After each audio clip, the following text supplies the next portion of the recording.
Class 9 का chapter 10 gravitation है ये।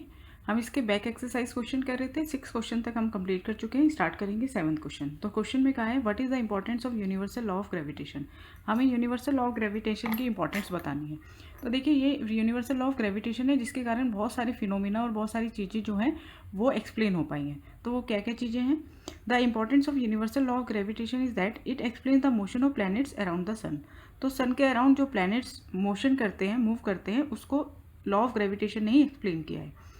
The motion of moon around the earth, इसी तरह से अर्थ का जो अर्थ के अराउंड जो मून का मोशन है उसको भी। The motion of artificial satellite around the earth के अराउंड आर्टिफिशियल सैटेलाइट का motion. And it also explain the phenomena of rainfall, snowfall and flow of water in river on the earth. बाकी जो rainfall, snowfall और नदियों में जो पानी flow करता है, इन सब का ये सब फिनोमिना भी यूनिवर्सल लॉ ऑफ ग्रेविटेशन के कारण ही एक्सप्लेन हो पाए हैं। तो यही यूनिवर्सल लॉ ऑफ ग्रेविटेशन की इंपॉर्टेंस है। सेकेंड क्वेश्चन है question number 8, what is the acceleration of free fall. Acceleration of free fall ये क्या है?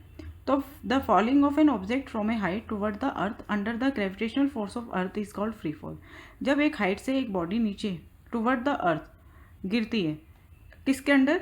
जब उस पर सिर्फ एक ही फोर्स एक्ट कर रही है, ग्रेविटेशनल फोर्स ऑफ अर्थ, तो उसे फ्री फॉल कहते हैं। And the gravitational force of earth produces a uniform acceleration in the freely falling body due to which it speed goes on increases. और जो ये फोर्स लग रही है, ग्रेविटेशनल फोर्स ऑफ अर्थ जो लग रही है एक फ्रीली फॉलिंग ऑब्जेक्ट पर, वो उसमें यूनिफॉर्म एक्सेलरेशन प्रोड्यूस करती है। ये यूनिफॉर्म एक्सेलरेशन जो प्रोड्यूस होता है एक बॉडी में, जिससे उसकी स्पीड जो है वो इंक्रीज होती चली जाती है, this is called the acceleration of free fall. इसी को एक्सेलरेशन ऑफ फ्री फॉल कहते हैं। And the value of acceleration of free fall is 9.8 metre per second square. और इसकी जो वैल्यू होती है फ्री फॉल एक्सेलरेशन की, फ्री फॉल बॉडी की में जो एक्सेलरेशन प्रोड्यूस होता है उसकी, वो होती है 9.8 metre per second square. Question 9, what do we call the gravitational force between the earth and an object. Earth और एक ऑब्जेक्ट के बीच में जो ग्रेविटेशनल फोर्स लगती है उसको हम क्या कहते हैं? The gravitational force between the earth and an object is called earth's gravity. उसे हम कहते हैं earth's gravity. Question number 10, Amit buys free grams of gold at the poles as per the instructions of one of his friend.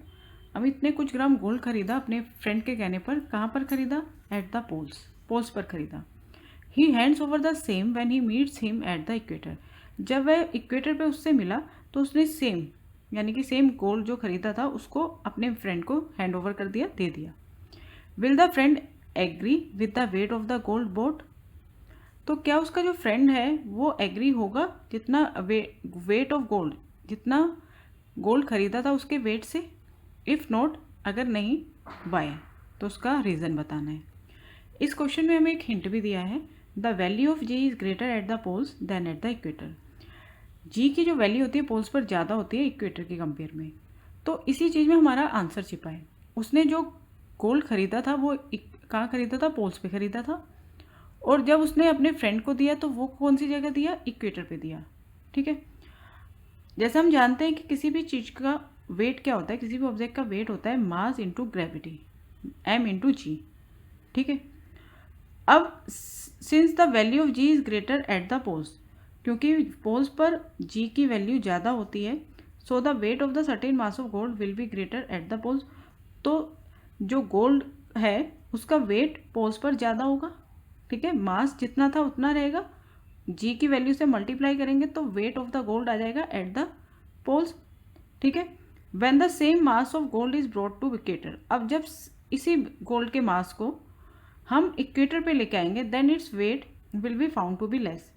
तो equator पे उसका wait जो हो जाएगा सेम मास का, ठीक है, गोल्ड के सेम मास का जो वेट है वो क्या हो जाएगा? इक्वेटर पे कम हो जाएगा। क्यों? Because the value of G is less at the equator, क्योंकि इक्वेटर पे जी की वैल्यू कम हो जाती है। So the friend will not agree with Amit about the weight of gold bought. इसलिए जो फ्रेंड है वो अमित से एग्री नहीं करेगा वेट ऑफ गोल्ड, गोल्ड के वेट के बारे में, जो खरीदा था उससे एग्री नहीं करेगा। 11th question, why will a sheet of paper fall slower than one that is crumbled into a ball.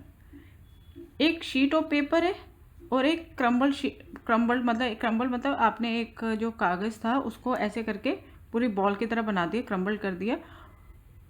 उससे जो शीट ऑफ पेपर है उसको जब आप एक हाइट से ड्रॉप करेंगे तो उसकी स्पीड स्लोअर होती है।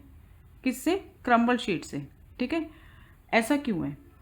A sheet of paper has a larger area, क्योंकि जो एक शीट है, देखो एक शीट हो गई ऐसी, जैसे ये पेपर है ना जिसमें मैं काम कर रही हूँ इस पर, और अगर इसको ऐसे करके आपने क्रम्बल कर दिया बॉल की तरह तो ये ऐसे बन गई।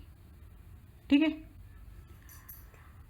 अब ये जो है शीट जो है ये एरिया ज़्यादा कवर करेगी और ये जो है इसका एरिया कम हो गया, ये कम एरिया कवर करेगी। ठीक है, a sheet of paper has a larger area due to its large area. अब जितना ज़्यादा एरिया ये कवर करेगी एयर रेजिस्टेंस इस पर ज़्यादा होगा। When it is drop from a height, जब इसको एक हाइट से ड्रॉप करेंगे तो it experience more resistance from air, तो इस पर जो एयर से रेजिस्टेंस लगेगा वो ज़्यादा लगेगा, ज़्यादा एरिया होने से। Its speed decreases and it falls at a slower rate, तो उसकी स्पीड कम हो जाएगी और वो स्लो रेट से नीचे आएगी। On the other hand a crumble sheet of paper has A small area, जैसे कि आप देख सकते हैं क्रम्बल शीट ऑफ पेपर जो है उसका एरिया कम होता है due to its smaller area. Small area होने से इसमें एयर रेजिस्टेंस भी क्या लगेगा? कम लगेगा। When it is drop from a height it experience less resistance from air, its speed increases and it falls at a faster rate. भाई air resistance कम फेस करना पड़ेगा तो इसकी कंपेयर में इसकी स्पीड क्या होगी? इंक्रीज होगी। ठीक है, और ये फास्टर रेट से गिरेगा।